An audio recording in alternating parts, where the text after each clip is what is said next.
Hi hello నమస్తే నేను మీ ప్రవీణ్ కుమార్ అల్లి ఈజీ టీచ్ విత్ ప్రవీణ్ ఛానల్కి స్వాగతం. మీరు తెలుగు నేర్చుకుందాంలో మనం 25వ రోజులో ఉన్నాం. గత 24 రోజులుగా మనం అక్షరాలు గుర్తుపట్టడం, గుణింతాలు, గుణింతాలతో కూడినటువంటి పదాలు అవన్నీ కూడా మనం నేర్చుకున్నాం. ఇప్పుడు ఈరోజు మనం కొత్తగా ఒత్తులు నేర్చుకోబోతున్నాం. ఎన్ని రకాల ఒత్తులు అంటే ఈరోజు మనం 2 ఒత్తులు నేర్చుకోబోతున్నాం. అవి ఈ 2 అన్నమాట. మరి ఈ రెండిట్లో మొదటిది ఏం ఒత్తు, రెండవది ఏం ఒత్తు అనేది మీకు ఇప్పటికే తెలిసే ఉంటుంది. మరొకసారి మనం డీటెయిల్గా వీడియోలో చూద్దాం. సరైన పిల్లలు, ఇక చూడండి, మీకు 25వ రోజు వీడియోలోకి స్వాగతం. ఇంకా ఎవరైనా సబ్స్క్రైబ్ చేసుకోకుండా చూస్తున్నట్లయితే సబ్స్క్రైబ్ చేసుకోండి. 25వ రోజు ఇక్కడ ఒక అక్షరం వస్తుంది, చూసిందా? దాన్ని గుర్తుపట్టండి.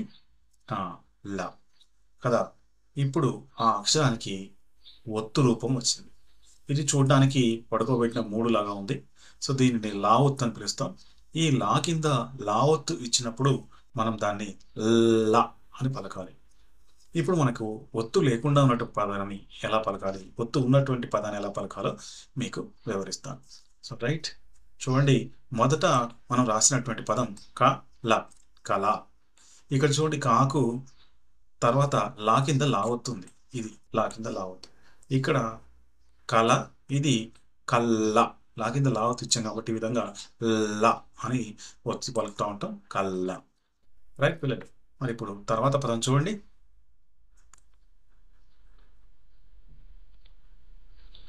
కలం, కల్లం కదా. తర్వాత చూడండి, అల, అల్లరి, నలక, నల్లని, చలం, చల్లని, పిలక, పిల్లలు, చిలక, చిల్లర. ఎడమ వైపు ఉన్నటువంటి ఈ పదాలలో లా కింద ఎటువంటి ఒత్తు లేదు. అందుకని వాటిని ఎలా పలుకుతున్నాం? కల, కలం, అల, నలక, చలం, పిలక, చిలక ఇలా పలుకుతున్నాం. మరి కుడివైపు ఉన్నటువంటి పదాలలో లాకు లా అవుతుంది కాబట్టి కల్ల, అల్లం, అల్లరి, నల్లని, చల్లని, పిల్లలు, చిల్లర. ఇది లా ఒత్తు అన్నమాట. ఈ లా ఒత్తున్నప్పుడు వీటిని ఈ విధంగా పలుకుతాం. మరికొన్ని లా ఒత్తు పదాలు మనం ఇప్పుడు చూద్దాం. సరేనా పిల్లలు? రైట్, ఇక్కడ చూడండి, మనకు వచ్చింది ఒక పదం బల్ల. చల్ల, మజ్జిగ కదా, చల్ల. పిల్ల, పుల్ల, కల్ల, నల్ల, అల్లం, కల్లం, బెల్లం, అల్లరి, నల్లని, చల్లని, పుల్లని, చల్లగాలి, నల్లబల్ల, నల్ల పూస. ఇవన్నీ కూడా మనకు లాకు లావుతో ఉన్నటువంటి పదాలు.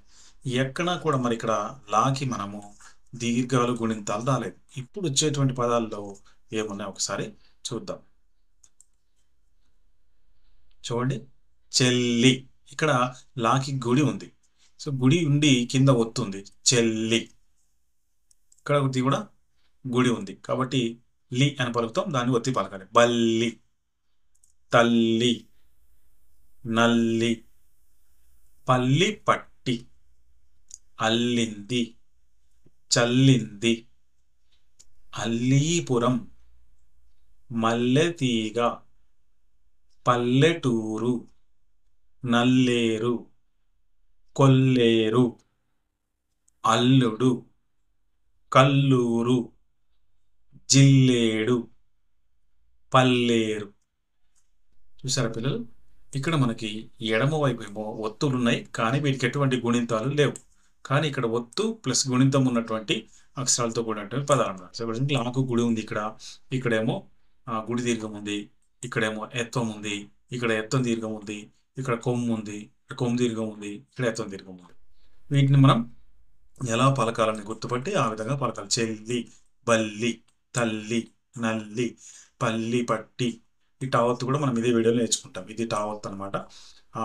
అల్లింది, చల్లింది, అల్లీపురం, మల్లెతీగ, పల్లెటూరు, నల్లేరు, కొల్లేరు, అల్లుడు, కల్లూరు, జిల్లేడు, పల్లేరు. రైట్, ఇది లా ఒత్తులు మరియు లా ఒత్తుతో కూడినటువంటి పదాలు. ఇప్పుడు చూడండి, మరి మీకు మరొక అక్షరం వస్తుంది, దీన్ని గుర్తుపట్టండి. రైట్, తెలుసు కదా ఇది. ఆ, టా. ఈ టాకి పైన మీకు అక్కడ ఉన్నటువంటి చిన్న గీతని చెరిపేస్తే అది టా ఒత్తు అవుతుంది సింపుల్గా. ఇప్పుడు టా కింద టా ఒత్తు రాసినప్పుడు దాన్ని ట అని పలుకుతాం. ఉదాహరణకి కొన్ని పదాలు చూద్దాం. ఆట, అట్ట. పుట, పుట్ట. పటం, పట్టం. మాట, మట్ట. కటకం, కట్టడి. తాట, తట్ట. చిటపట, చిట్టడవి. ఇక్కడ చూడండి, ఎడమ వైపు ఉన్నటువంటి పదాలలో ఉన్న అక్షరానికి ఒత్తు లేదు. ఆట, అట్ట. పుట, పుట అంటే పేజీ అని ఇంగ్లీష్లో పేజీ అంటాం. పుట సంఖ్య అని చెప్పేసి తెలుగులో అంటాం. పేజ్ నెంబర్ అని ఇంగ్లీష్లో అంటాం. పుట, పుట్ట. పుట్ట తెలుసు కదా. పటం ఇంగ్లీష్లో మ్యాప్ అంటాం. పట్టం, పట్టం కట్టడం. రైట్, అంటే పట్టాభిషేకం చేయడం అన్నమాట. మాట, మట్ట. కటకం, కట్టడి. ఇక్కడ టావత్తు లేనప్పుడు లైట్గా పలుకుతున్నాం, ఒత్తు ఉన్నప్పుడు ఒత్తి పలుకుతున్నాం. కట్ట, తట్ట, పుట్ట, చిటపట, చిట్టడవి. ఇది ఈ టావత్తు ఉన్నటువంటి అక్షరాలు పలికేటువంటి విధానం. రైట్, మరికొన్ని పదాలు ఇప్పుడు మనం చూద్దాం. అట్ట, కట్ట, పిట్ట, గిట్ట, పుట్ట, బుట్ట, తట్ట, గుట్ట, చుట్ట, బట్టలు, నట్టలు, గుట్టలు, చిట్టడవి, కట్టడాలు, పట్టపగలు, ఒంటిమిట్ట. రైట్ పిల్లలు, ఇప్పుడు మనం గుణింతంతో కూడినటువంటి ఒత్తు పదాలు ఏ విధంగా చదవాలి. టా ఒత్తు పదాలు: రొట్టె, పెట్టె, కట్టె. ఇక్కడ ఒత్తుకి ఏమీ లేదు, అక్షరానికి మనకు గుణింతం ఉంది, ఎత్వం ఉంది కాబట్టి ఏ అనే సౌండ్ వచ్చేటట్టు మరియు ఒత్తును కూడా కలిపి పలకాలి. కట్టె, రొట్టె, పెట్టె. రైట్, గట్టు, ఇక్కడ కొమ్ము ఇచ్చారు, గట్టు. చెట్టు, ఇక్కడ కూడా కొమ్ము ఉంది. అట్టు, టాకు కొమ్మిస్తే టూ, టూ కింద టా అవుతుంది కాబట్టి అట్టు. బొట్టు, కట్టు. పొట్టేలు, నట్టేట, పట్టీలు, మట్టి, కాబట్టి, కట్టింది, పట్టాలు, ఒట్టు పెట్టు. రైట్ పిల్లలు, సో ఇది ఇక్కడ ఎడమవైపు ఉన్నటువంటి పదాలన్నీ కూడా గుణింతం లేకుండా ఒత్తున్నటువంటి టావత్తున్నటువంటి పదాలు. ఇక్కడ కుడివైపు ఉన్నటువంటి ఇక్కడ ఉన్నటువంటి పదాలు మొత్తం కూడా అన్నిటికీ గుణింతాలు ఉన్నాయి. సో ఈ అక్షరాన్ని పైన అక్షరానికి గుణింతం ఉంది, ఇది ఎత్తం ఉంది కాబట్టి రొటె, రొట్టె. పెటె, పెట్టె. ఒత్తు లేకపోతే రొటె. ఒట్టు ఉంది కాబట్టి ఏం చెప్తాం, రొట్టె. ఒట్టు లేకపోతే ఇక్కడ టావత్తు లేకపోతే పెటె అంటాం. ఇది ఉంది కాబట్టి పెట్టె. కటె, కట్టె. ఒత్తు లేవనప్పుడు ఏ విధంగా పలుకుతున్నాం, ఉన్నప్పుడు ఏ విధంగా పలుకుతున్నాం అనేది మీరు గుర్తుపెట్టుకోవాలి. రొట్టె, పెట్టె, కట్టె, గట్టు, చెట్టు, అట్టు, బొట్టు, కట్టు, పొట్టేలు, నట్టేట, పట్టీలు, మట్టి, కాబట్టి, కట్టింది, పట్టాలు, ఒట్టు పెట్టు.